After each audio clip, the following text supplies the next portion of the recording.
Since the dawn of man, we have looked up and wondered about the mysteries of outer space. We still know little about it, and we know even less about inner space, the space inside our heads. You are looking at the most sophisticated computational information processing system ever made. It is lightning fast, clever, adaptive, and can often tell if something is wrong with it.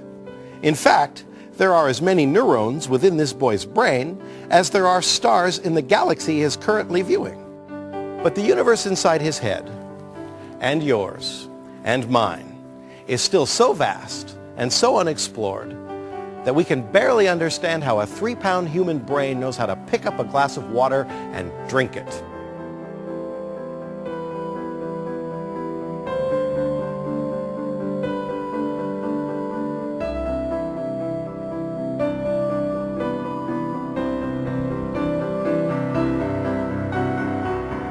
The mysterious human brain.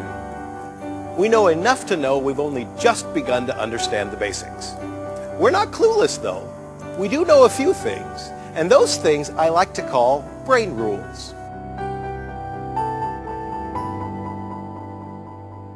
It's extraordinary what some of our brains can do.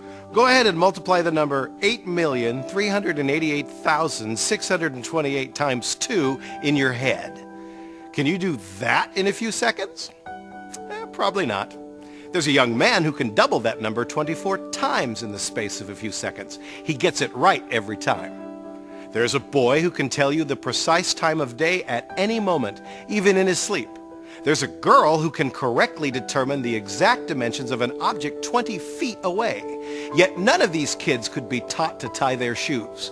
Indeed, none of them have an IQ greater than 50. Your brain may not be nearly so odd, but it is no less extraordinary. My goal is to introduce to you 12 things we know about how that extraordinary brain works.